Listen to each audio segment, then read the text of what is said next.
नमस्कार बच्चों, एक बार फिर से स्वागत है आपका मेरे चैनल एजुकेशन एंड टेक गुरु में।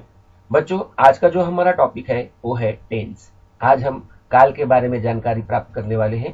काल के कितने प्रकार होते हैं और काल के प्रकार से आप कैसे सेंटेंस बना सकते हैं, कैसे ट्रांसलेशन कर सकते हैं, उनके नियम क्या है। क्योंकि आप जो भी ग्रामर पढ़ते हैं उन सभी व्याकरण का जो बेस होता है वो काल होता है, अर्थात टेंस होता है। तो बच्चों, जानकारी शुरू करने के पहले एक बार फिर से आपको गुजारिश या रिक्वेस्ट करूंगा कि अगर ये जानकारी आपको अच्छी लगेगी तो आप मेरे चैनल को सब्सक्राइब कीजिएगा, वीडियो पे कमेंट कीजिएगा, लाइक कीजिएगा और अपने दोस्तों में शेयर भी कीजिएगा। तो मित्रों, चलते हैं और शुरू करते हैं आज की नई जानकारी। बच्चों, जैसा कि आप जानते हैं कि टेंस का मतलब होता है काल, काल का मतलब होता है समय। तो आपने स्कूली कक्षाओं में आपने पढ़ा होगा कि टेंस जो होते हैं, टेंस मुख्यतः कितने प्रकार की होती है। तो टेंस जो होते हैं मुख्यतः 3 प्रकार के होते हैं। पहला जो टेंस होता है, पहला जो काल होता है वो होता है वर्तमान काल। अभी वर्तमान काल क्या होता है? देखिए, वर्तमान काल का मतलब होता है कार्य चल रहा है, वर्तमान में हो आप। क्या है? वर्तमान में हो, वो आपका वर्तमान काल होगा। जैसे वह जा रहा है, वह जाता है, वह जा चुका है। तो ऐसे जो कार्य हैं ये वर्तमान में हुए हैं या शीघ्र ही खत्म हुए हैं, ज्यादा समय नहीं लगा है उनको। तो ऐसे सभी कार्य किसमें होते हैं? प्रेजेंट टेंस में होते हैं। ठीक है, तो प्रेजेंट टेंस में आप लोगों ने समझा कि जो कार्य चल रहा हो या कार्य जल्दी ही समाप्त हुआ हो। कार्य चल रहा हो मतलब जैसे वह लिख रहा है तो कार्य चल रहा है, वह लिख चुका है इसका मतलब काम जल्दी ही समाप्त हुआ है, वह लिखता है जो हैबिट बताती है। ठीक है, तो ये सारे वाक्य जो हुए ये प्रेजेंट टेंस के हुए। अब जो दूसरा टेंस है जो कि बहुत ही फेमस है, सभी बच्चे इसे आसानी से समझ जाते हैं, जिसको हम क्या बोलते हैं? भूतकाल। भूतकाल का मतलब है काम बीत चुका है, काम समाप्त हो चुका है, समाप्त हुए काफी समय हुआ है। जैसे वह हम कह सकते हैं वह लिख चुका था, ऐसा भी बोल सकते हैं।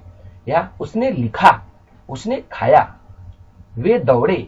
ठीक है, ये सारे वाक्य जो हैं इससे हमें क्या प्रतीत होता है? इससे हमें यह प्रतीत होता है कि काम बीत चुका है। अब जो अगला टेंस है वो है फ्यूचर टेंस, जिसे हम क्या कहते हैं? भविष्य काल। यानी इसका मतलब क्या होता है?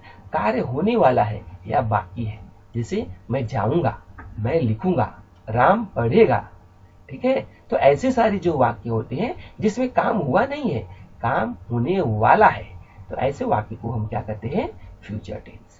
ठीक है, तो आपको समझ में आया कि जो काल होते हैं मुख्यतः कितने प्रकार के होते हैं? मुख्यतः 3 प्रकार के होते हैं, present tense, past tense and future tense.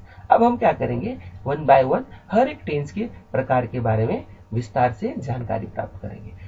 अब बच्चों, ये जो प्रेजेंट टेंस होता है इसके भी 4 प्रकार होते हैं। अब इसके 4 प्रकार कौन कौन से जरा देख लीजिए। जैसे है प्रेजेंट इंडेफिनिट या सिंपल भी बोल सकते हैं, सिंपल टेंस, जिसका हिंदी में अर्थ होता है सामान्य वर्तमान काल। दूसरा जो टाइप होता है उसको हम बोलते हैं प्रेजेंट कंटिन्यूअस टेंस, जिसको हम लोग बोलते हैं अपूर्ण वर्तमान काल। इसके बाद जो तीसरा टाइप है वो होता है प्रेजेंट परफेक्ट टेंस, जिसका मतलब होता है पूर्ण वर्तमान काल। और चौथा जो इसका प्रकार है वो होता है प्रेजेंट परफेक्ट कंटिन्यूअस टेंस, जो होता है पूर्ण अपूर्ण वर्तमान काल। तो बच्चों, हम क्या करेंगे? वन बाय वन ये जितने भी 4 टेंस है इसके बारे में हम क्या करेंगे? जानकारी प्राप्त करेंगे। ये हमारे जो प्रेजेंट टेंस के 4 प्रकार है इनके बारे में हम विस्तार से जानकारी प्राप्त करेंगे। एक बार मैं फिर से आपको बताना चाहूंगा कि ये प्रेजेंट टेंस के प्रकार है।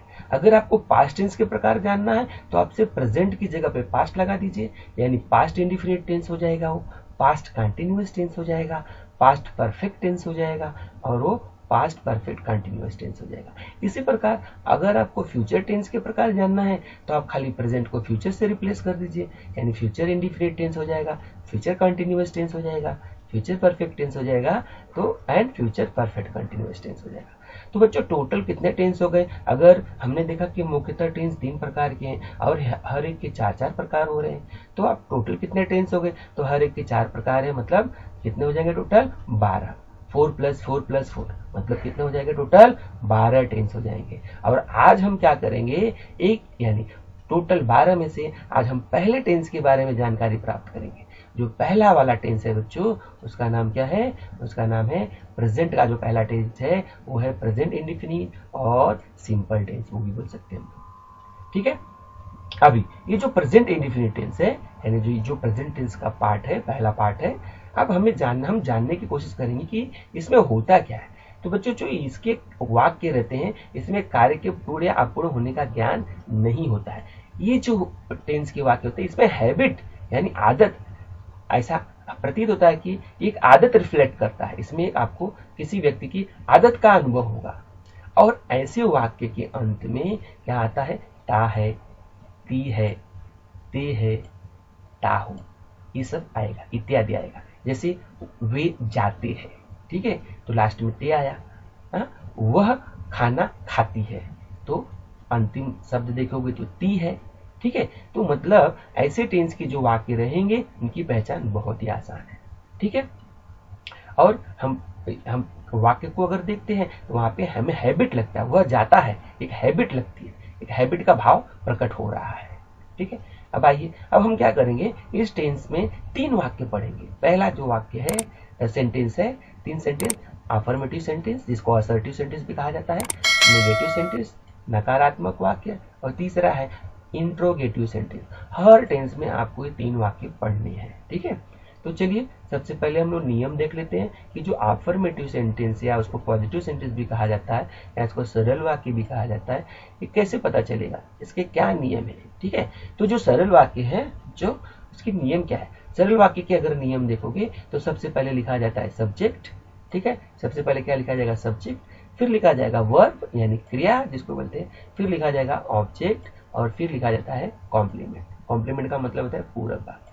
अच्छा, ये जो अफर्मेटिव का जो ये पहला नियम है, ये जो हमने लिखा कि सब्जेक्ट लिखो, वर्ब लिखो और ऑब्जेक्ट लिखो, यानी आपका जो सेंटेंस रहेगा उसकी जो रचना रहेगी, उसका जो स्ट्रक्चर रहेगा कुछ इस प्रकार रहेगा, सब्जेक्ट रहेगा, वर्ब रहेगा, ऑब्जेक्ट रहेगा। बट ये जो नियम है, क्योंकि नियम में हमें 2 नियम पढ़ना है, तो जो पहला वाला नियम ये है, ये नियम कब लगेगा, जब सब्जेक्ट यानी जो कर्ता होता है, किसी भी सेंटेंस का जो पहला शब्द होता है वो कर्ता होता है। क्या होगा, यू, क्या हो सकता है, यू, दे हो सकता है, वी हो सकता है, आई, ये सब प्रोनाउन हो सकते हैं, या तो बहुवचन संज्ञा हो सकती है। अगर ये सब होंगे वाक्य की शुरुआत में सब्जेक्ट की जगह पे, तो आपको पहला ही नियम लगाना है। पहला नियम है सब्जेक्ट, वर्ब और ऑब्जेक्ट लगाना है, ठीक है। बहुवचन संज्ञा जैसे बॉयज हुआ, ठीक है, चिल्ड्रेन्स हुआ, पीपल हुआ, जहां पे आपको बहुवचन मतलब एक से ज्यादा का भाव प्रकट हो, ठीक है। इसके साथ इसका एक एग्जाम्पल देख लेते हैं बच्चों। देखिए, आप एक बात ध्यान में रखिए, सब्जेक्ट, वर्ब, ऑब्जेक्ट, वर्ब का पहला रूप रहेगा, फर्स्ट फॉर्म रहेगा, ठीक है। अब यहाँ पे उदाहरण देखते हैं, जैसे वे स्कूल जाते हैं, कितना आसान है। वे की इंग्लिश क्या होगी बच्चों, दे, ये हो गया सब्जेक्ट। जाना का क्या होता है, गो, क्योंकि दूसरे नंबर पे वर्ब लिखना है। जरा ध्यान दीजिए, फिर से ध्यान दीजिए। देखिए, पहले सब्जेक्ट लिखना है, फिर वर्ब लिखना है, तो दे गो, क्योंकि वर्ब का फर्स्ट फॉर्म लिखना है। अब कहाँ जाते हैं, स्कूल जाते हैं, तो स्कूल के लिए टू द स्कूल लिख लीजिए, हो गया सब्जेक्ट वर्ब, इसमें ऑब्जेक्ट है ही नहीं। अभी यहाँ पे देखिए, मैं रोज सोता हूँ, मैं रोज सोता हूँ। देखिए वाक्य के अंत में ताहू आया है, ये भी ध्यान में रखिए। तो इसका क्या, मैं का इंग्लिश क्या हो गया, आई। सोना का क्या होता है, स्लीप। और रोज का मतलब होता है एवरी डे। तो सब्जेक्ट हो गया, वर्ब हो गया, और कॉम्प्लीमेंट समझ लीजिए, एवरी डे, ठीक है। इसको ऑब्जेक्ट में समझिएगा आप लोग, तो कितना आसान है, सब्जेक्ट, वर्ब, ऑब्जेक्ट, ठीक है। अच्छा, ये तो हो गया पहला नियम। अब दूसरा नियम क्या है, सब्जेक्ट रहेगा, वर्ब भी रहेगा, लेकिन वर्ब में ई एस या एस जोड़ना है, देखिए दूसरे नियम में, और बाद में ऑब्जेक्ट लिखना है, और फिर कॉम्प्लीमेंट, पूरक भाग, मतलब इन सभी को छोड़ के जो भाग बचता है तो सेंटेंस में, उसको हम पूरक भाग बोलते हैं, या रिमेनिंग सेंटेंस भी बोल सकते हो आप लोग। लेकिन ये दूसरा नियम कब लगाओगे, ये इंपॉर्टेंट है, जब आपका सब्जेक्ट कर्ता यानी वाक्य का जो पहला वर्ड होता है वो क्या होगा, ही होगा, शी होगा, इट होगा। इन तीनों में से कुछ भी हो सकता है, या एक वचन संज्ञा, जैसे राम सीता, ये एक वचन संज्ञा में आती है। ही सी इट एक वचन, यानी आप बोल सकते हो ये प्रोनाउन है, लेकिन इनसे एक वचन का भाव प्रकट होता है। तो इस नियम में हमने नया चेंजेस क्या देखा कि क्रिया में ईएस या एस लगाना है, ठीक है। तो चलिए देखते हैं 2 उदाहरण हम लोग। जैसे वह रोता है, ठीक है, तो वह रोता का क्या हो जाएगा, वह का क्या होता है, ही। अब ही के बाद रोना का विप, लेकिन क्रिया में आपको लगाना है यस, तो ये विप्स हो गया। क्रिया में यस या ईएस दोनों में से एक लगाना है, उसके भी नियम है, बताता हूं आपको। जैसे मयूर दौड़ता है, तो मयूर के लिए क्या लिखोगे, मयूर। दौड़ने का क्या होता है, रन। अब आपको यस या यस लगाना है तो यहाँ पे एस लगाया गया है, तो मयूर रन्स। सूर्य पूरब से निकलता है, तो इसका क्या होता है, सूर्य का क्या होता है, द सन। सन के साथ द लगाइए। निकलना राइजेस, राइज होता है लेकिन एस लगे, राइजेस। पूरब में मतलब इन द ईस्ट। कितना आसान है, देख लीजिए। वे प्रतिदिन बगीचे में टहलते हैं, ठीक है। तो ये वाला जो वाक्य है बच्चों, they walk every day in the garden, ये वाला वाक्य पहले नियम के हिसाब से दिया है, ठीक है। ये वाला वाक्य, ये जो ट्रांसलेशन है, ये पहले वाला जो नियम है, जिसमें क्या है, सब्जेक्ट है, वर्ब है। वर्ब में कुछ नहीं लगाना है क्योंकि वे की जगह दे आया है, ठीक है। एवरीडे मतलब हर दिन, इन द गार्डन मतलब बगीचे में, ठीक है। सविता नाचती है, तो सविता की इंग्लिश क्या हो जाएगी, सविता, ठीक है। नाचने का क्या होता है, डांस, लेकिन उसमें ईएस या एस जोड़ना है, तो यहाँ पे क्या हो गया, डांसेस, ठीक है। तो यहाँ पे आपने क्या देखा, सिर्फ चौथे वाले वाक्य को छोड़ के जो गलती से यहाँ पे आ गया है, जो पहले नियम के हिसाब से, बाकी जो सेंटेंस है, जो पहले, दूसरे, तीसरे और पांचवी जो सेंटेंस है, इसमें आपने देखा क्या बच्चों, इसमें आपने देखा कि सब्जेक्ट के साथ, क्या देखिए, ध्यान दीजिए, सब्जेक्ट के साथ, देखिए क्या लिखा है, सब्जेक्ट के साथ क्रिया में ईएस या एस जोड़ दिया गया है। अब यहाँ पे क्वेश्चन ये आता है, इंटरेस्टिंग क्वेश्चन ये आता है कि सब्जेक्ट के साथ एस या ईएस में से हम लोग क्या लगाएंगे। देखिए ध्यान दीजिए, तो एस या ईएस में से हम लोग क्या लगाएंगे, तो उसके लिए आपको एक नियम पढ़ना पड़ेगा। वो नियम क्या होता है बच्चों, देखिए, अगर क्रिया के अंत में, ध्यान दीजिए, अगर क्रिया के अंत में क्या आता है, सी एच आता है, ओ आता है, डबल एस आता है, एस एच आता है, ठीक है, तो आपको क्या लगाना है, ईएस लगाना है। और अगर क्रिया का अंतिम अक्षर ये सब नहीं है तो आपको एस लगाना है। जैसे कि आप, जैसे गो हो गया, तो गो में अंतिम अक्षर क्या होता है, ओ, तो ओ रहेगा तो आपको ईएस जोड़ देना। फिर से बोल रहा हूं, जैसे double S, S H, C H, X, O, ठीक है। ये सब अगर शब्द आते हैं, लेटर्स आते हैं, तो आपको ईएस जोड़ना है, ठीक है। बाकी के केस में आपको एस जोड़ना है। अब आइए नेगेटिव सेंटेंस भी जरा देख लेते हैं, नकारात्मक वाक्य देख लेते हैं। तो नकारात्मक वाक्य में क्या नियम है, बहुत आसान है। देखिए, सब्जेक्ट लिखना है, हाँ, और डज नॉट लगाना है, या तो डू नॉट लगाइए, दोनों में से एक लगाइए। वर्ब क्रिया का पहला रूप, फिर ऑब्जेक्ट लिखिए, फिर आपको क्या क्या कॉम्प्लीमेंट लिख देना है।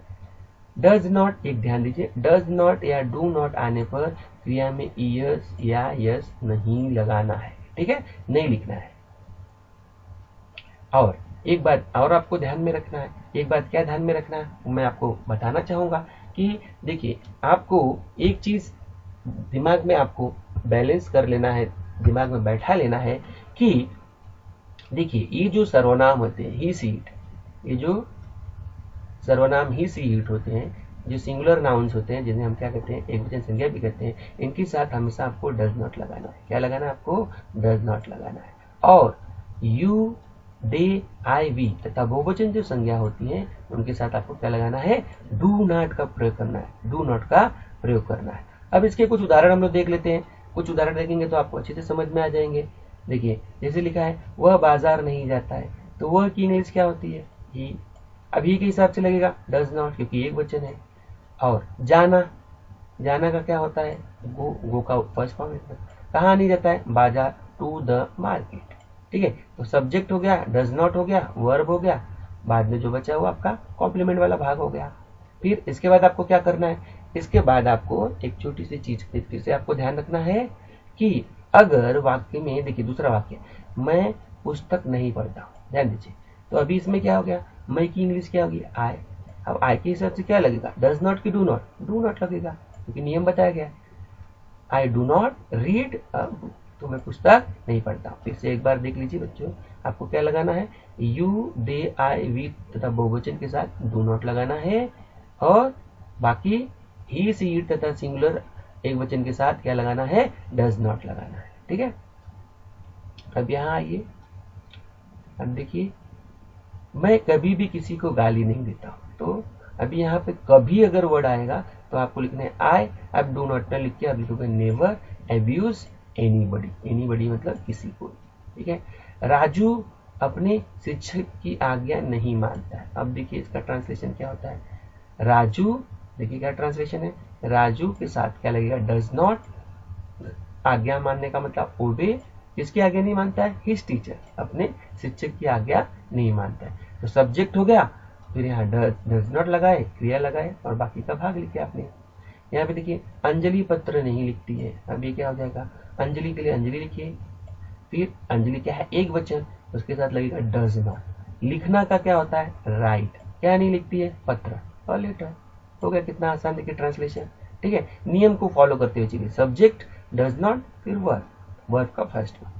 नेवर के आने के बाद डू नॉट या डज नॉट नहीं लगाते, ये आपको ध्यान में रखना है। मित्रों, एक बार फिर से मैं आपको बताना चाहूंगा कि अगर आपको टेंस की और ज्यादा जानकारी प्राप्त करनी है तो आप मेरे ऑफिशियल वेबसाइट या ब्लॉग knowledgeguru83.com पे विजिट कर सकते हैं, जिसकी लिंक मैं आपको डिस्क्रिप्शन बॉक्स में दे दूंगा या वीडियो के नीचे दे दूंगा। तो मित्रों, ये तो रहा आपको बताने की जानकारी कि हमने अफर्मेटिव सेंटेंस और नेगेटिव सेंटेंस के बारे में जानकारी प्राप्त की। अब हम क्या करेंगे? अब हम इंट्रोगेटिव सेंटेंस के बारे में जानकारी प्राप्त करेंगे। देखिए, इनमें क्या होता है? इनमें प्रश्न पूछने का कार्य होता है। क्या होता है? प्रश्न पूछने का कार्य। जैसे नेगेटिव में नकारात्मक भाव होता है, वैसे इनमें प्रश्न पूछने का कार्य होता है। नियम क्या होता है? नियम बहुत आसान है। आपको डज, डू या डज में से पहले लगाना है सहायक क्रिया, फिर लगाना है सब्जेक्ट, फिर लगाना है वर्ब और फिर लगाना है क्रिया में यस या यस। हाँ, क्रिया में यस या यस न लगाओ, ध्यान रखिएगा, और कॉम्प्लीमेंट भाग, और अंत में आपको क्वेश्चन मार्क लगा देना है। फिर से बोल रहा हूँ, डू या डज पहले लिखिए, सब्जेक्ट लिखिए, वर्ब में एस या यस मत लगाइए, कॉम्प्लीमेंट लिखिए। डू या डज सब्जेक्ट को देखकर लगाइए। इसके बाद दूसरा नियम है WH टाइप। हो सकता है WH टाइप के क्वेश्चन हो, जैसे हु, व्हाट, व्हाई, तो वो पहले लगाइए, फिर डू या डज लगाइए, सब्जेक्ट, वर्ब में एस या यस मत लगाइए, फिर कॉम्प्लीमेंट, फिर आपको वर्ब के बाद ऑब्जेक्ट होता है, फिर कॉम्प्लीमेंट होता है, फिर क्वेश्चन मार्क लगा दिए। क्वेश्चन मार्क का चिन्ह है। ठीक है, ये क्वेश्चन। ध्यान देना है कि प्रश्नवाचक नकारात्मक वाक्यों में डज नॉट और डू नॉट लगाए। प्रश्नवाचक वाक्य भी नकारात्मक हो सकते हैं, तो वहां डज नॉट। और WH के स्थान पे क्या आ सकता है? What, why, where, when, who, whom, whose इत्यादि शब्द आ सकते हैं। अब हम उदाहरण देखते हैं, कुछ उदाहरण पढ़ते हैं। देखिए क्या लिखा है? क्या मैं आम खाता हूँ? अगर क्या पहले ही आ गया तो समझिए डू या डज की शुरुआत पहले ही करनी है। लेकिन पहले देखिए सब्जेक्ट क्या है? मैं, तो मैं के हिसाब से क्या लगेगा? डू। ठीक है, तो do I eat food, do I eat का मतलब खाना। ठीक है, अगला देख लीजिए, क्या वे स्कूल जाते हैं? क्या शुरू में आ गया है, और वे, डे, वे की इंग्लिश क्या होती है? वे को क्या लिखोगे? डे, तो डे के हिसाब से क्या लगाओगे? डू, और जाना का होगा गो, कहाँ पे? स्कूल, टू द स्कूल, और लास्ट में लगा दोगे क्वेश्चन मार्क का चिन्ह। सीता क्या लिखती है? देखियो, अब क्या वर्ड बीच में आया तो इस समय डू या डज की शुरुआत पहले नहीं होगी। क्या क्या होता है? व्हाट, व्हाट के बाद आता है डू या डज, तो लगाओगे डज, किसके हिसाब से लगाओगे? सीता के हिसाब से। व्हाट डज सीता राइट, फिर क्वेश्चन मार्क लगा दो। क्या वह दौड़ता है? वापस क्या शुरू में आ गया, तो क्या के हिसाब से डू या डज लगाओगे, लेकिन देखोगे किसको? वह को, क्योंकि ये सब्जेक्ट है। तो वह की स्पेलिंग होती है ही, वह की अंग्रेजी ही होती है। ही के हिसाब से आप लगाओगे डज, डज ही, दौड़ना का क्या होगा? रन, और आप लगाओगे क्वेश्चन मार्क। वह क्यों गाना गाता है? अब देखिए क्यों वर्ड आया है बीच में, तो क्यों की अंग्रेजी होती है वाई। अब इसके बाद आप डू या डज में से क्या लगाओगे? तो डज लगाओगे, वाई डज। ठीक है, फिर वह का क्या होता है? ही सिंग अ सॉन्ग, और अंत में लगाओगे क्वेश्चन मार्क। ठीक है बच्चों, तो ये जो नियम हमने किसके पढ़े हैं? ये जो नियम थे, ये थे इंट्रोगेटिव सेंटेंस के, जिसमें प्रश्न पूछने का कार्य हो रहा था। ठीक है, तो आपको प्रेजेंट टेंस के अंदर, यानी प्रेजेंट टेंस के अंदर जो पहला टेंस है प्रेजेंट इंडिफिनिट टेंस, जिसको सिंपल टेंस भी बोलते हैं, उसके बारे में मैंने आपको विस्तार से जानकारी दी। और उसमें हमने तीन वाक्य पढ़े। हम अफर्मेटिव सेंटेंस बोल सकते हैं, नेगेटिव सेंटेंस और इंट्रोगेटिव सेंटेंस। बच्चों, इसके अलावा जो भी हमने पढ़ा है उसके आधार पे यहाँ पे कुछ क्वेश्चन दिए गए हैं, आप ये क्वेश्चन पढ़ के इनके आंसर आप कमेंट बॉक्स में लिखिए। आपको कोई भी दिक्कत है इन क्वेश्चन से संदर्भ में, तो आप कमेंट बॉक्स में कमेंट कीजिए, आपको उसका सॉल्यूशन मिल जाएगा। इसके साथ साथ आप यहाँ पे देख सकते हो, translate the following sentences into Hindi. ये नीचे कुछ वाक्य दिए गए हैं, इन वाक्यों को पढ़िए और इन वाक्यों का ट्रांसलेशन कीजिए, जो कि आपकी परीक्षाओं में पूछा जाता है। कमेंट बॉक्स में लिखिए, और अगर आपको कुछ दिक्कत है तो वहाँ पूछिए, आपको वहाँ पे सॉल्यूशन प्रोवाइड किया जाएगा। तो बच्चों, आज की जो जानकारी थी टेंस से संबंधित, ये जानकारी आपको कैसी लगी? जरूर इसे कमेंट कीजिए, चैनल को सब्सक्राइब कीजिए, वीडियो को लाइक कीजिए, शेयर कीजिए। धन्यवाद।